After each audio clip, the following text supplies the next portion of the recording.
Hi, everybody. I'm Dan Wells. I write horror, science fiction, and fantasy, and I love playing games. This is the third video of the week, and as we all know, for the last two times that I've done it, the third video of the week is when instead of reviewing a game, I just kind of chat about something that I think is interesting or important or game related.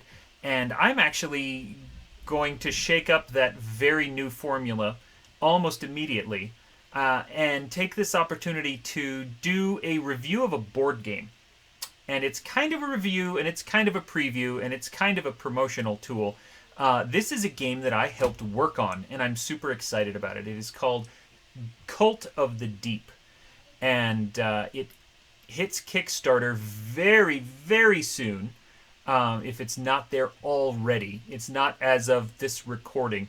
But anyway, this game was designed by BA Games, by the Stockton brothers, and it is. They approached me early last year and said, "Hey, Dan, we're big fans of your writing, and we're wondering if you would be interested in doing, a story based on our board game that we're designing."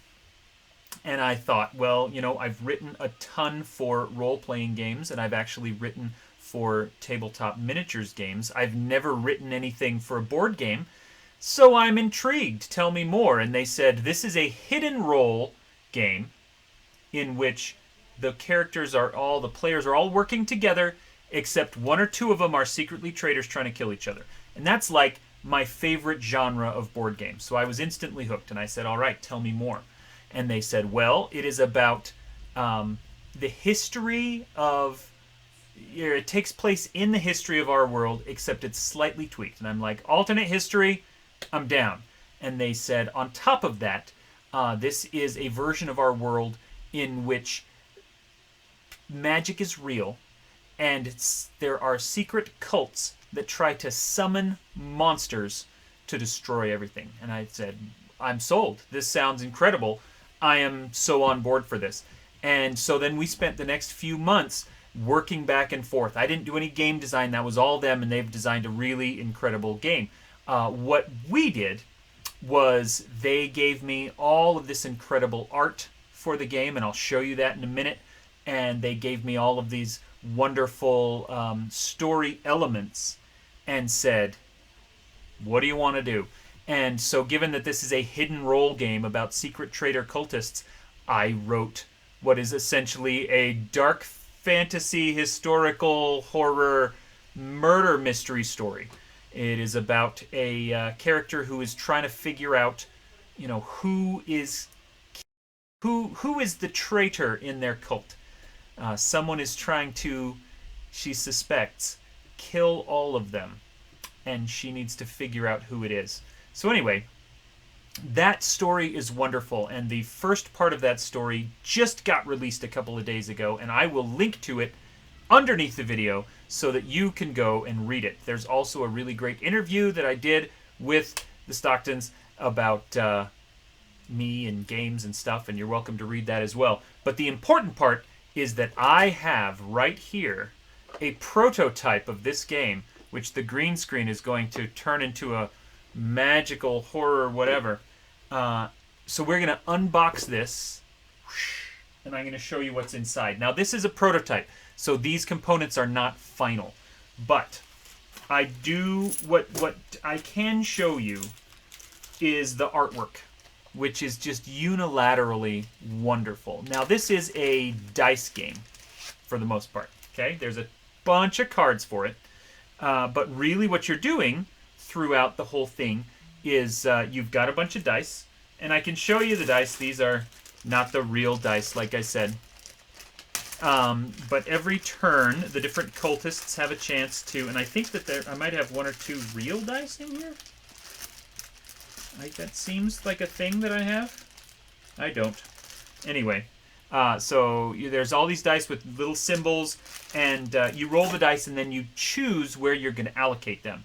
Because you can set the dice towards attacking enemies, or healing yourself, or healing your friends, or advancing some of the secret plots and rituals. and then you take turns going around doing that. And based on what, where people allocate their dice, you can start to figure out. And of course, there's lots of table talk. Which ones are traitors? Who's on my side and who's not? And all of this stuff. And they've done a really good job with it. So, comes with, first of all, a bunch of these cards. It can play up to 9 people, which is fantastic. So there's a bunch of just phase cards that describe how everything works, and those are super nice to have. Next up is...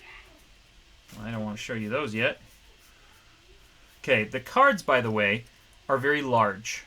These, are at least 5 by 3, it looks like. I don't know if the final version is going to be that big, but I hope so, because they're beautiful and they're really good quality. Okay, so. Sorry, I'm sorting decks of cards. I am ready now. So first things first, roll cards, okay? The role that you are going to play in the game is determined by one of these cards, which you are secretly dealt.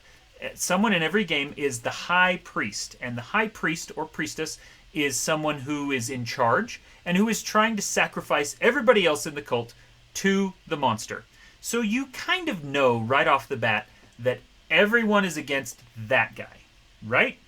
And so there's a little bit of a give and take. That person is going to be kind of constantly cutting and damaging the rest of the players, trying to weaken them, because that is going to fuel the monster that they are creating. Now, most of the other characters are what is called a Kabbalist. And a Kabbalist is, they want to live through this. They want to summon the thing. They want to complete the rituals, but they want to get rid of that high priest who's trying to kill him. And so, whereas, every roll card down at the bottom has win condition and lose condition. The high priest wins if all Kabbalists and the heretic die while you remain alive. There you go. And you lose if you die. The Kabbalists, they win if the high priest dies and at least one Kabbalist is alive. So depending on the number of players, you could have 1, 3, 5 extra Kabbalists that are all working together, and you got to figure out who your allies are. Okay? Now, next up, there are 2 different characters. Potentially, there's 2 different flavors of heretic. And the heretics are a lot of fun. So what a heretic does is they want to be the last cultist left alive. They're kind of like the high priest, only they're secret and nobody knows about it. This is a little bit what my story, the fiction that I wrote for the game, that's what this is about. One of these Kabbalists figures out, oh no, secretly there is someone here who is probably a heretic and probably wants to see us all dead, and they're going to summon this monster all by themselves and keep all the power to themselves. But there's 2 different versions. One is the vengeful heretic, which wants to be the last one dead, but if they die, they live if they win if the Kabbalists win. And then there is the repentant heretic, which they want to kill they want to be the last one left alive, but if they die, they win if the high priest wins. So there's a lot of mixed loyalty going on as well. And then just to throw an extra wrench in, there's 2 different faithful cards. And so depending again on the number of players, some of those Kabbalists might actually be completely faithful to the high priest. Their win condition is you win if the high priest wins. And you die, you lose if the high priest loses. And so the Kabbalists don't know for sure that everybody out there is on their side, because there's always going to be a heretic and possibly also a faithful who pretend that they're on the right side but are secretly working against everybody else. So that's how the hidden role function of the game works. Now, what I want to show you next is this art, and this is beautiful. Let's see if I can show it to you without freaking out the green screen. It's kind of freaking out the green screen. You know what I'm going to do is turn the green screen off for a minute, because you seeing the what am I trying to say? Showing you the art is more important than showing you this art. And this art behind me is from the game as well. But here, we're going to get rid of this green screen. Go away. We got to figure out how to do this. Turn off the green screen.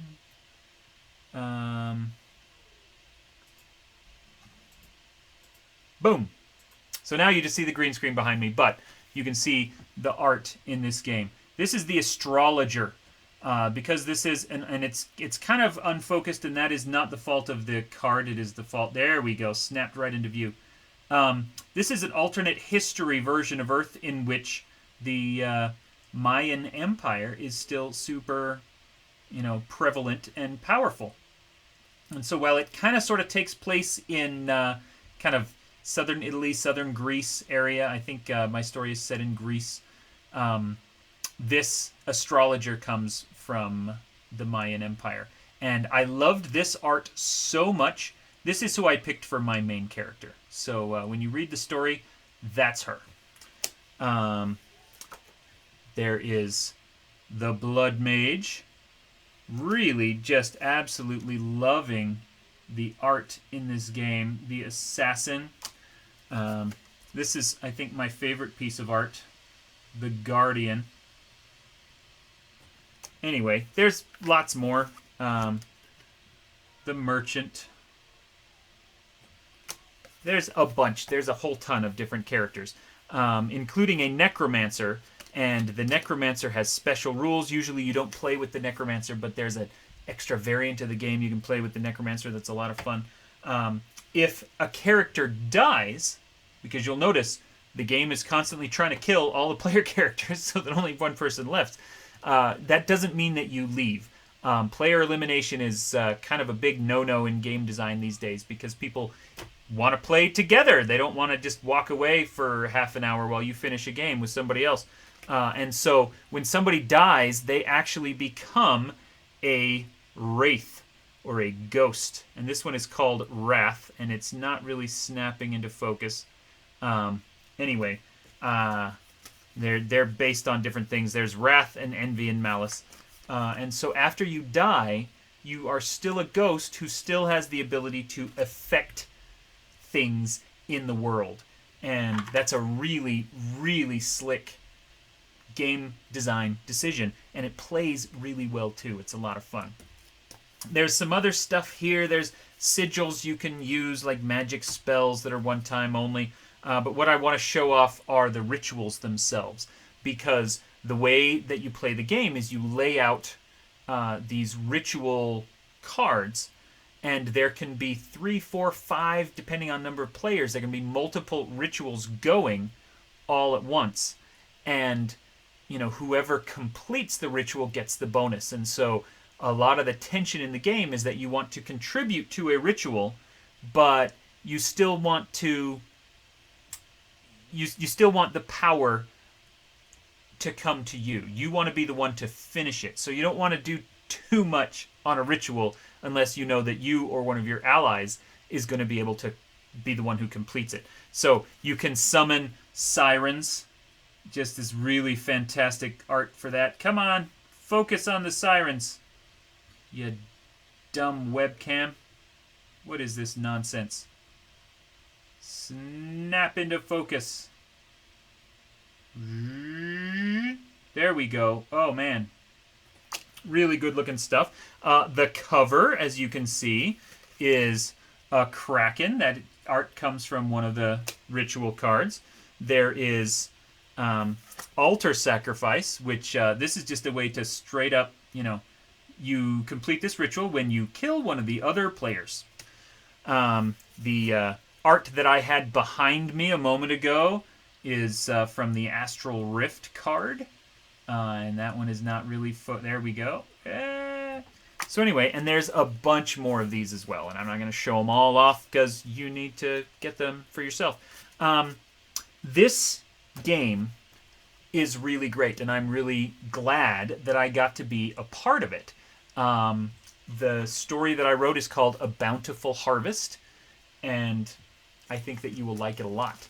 My version of the game here has both metal coins and cardboard coins, and I think that that's going to be part of the Kickstarter. Is you get to kind of choose how fancy your version of the game will be.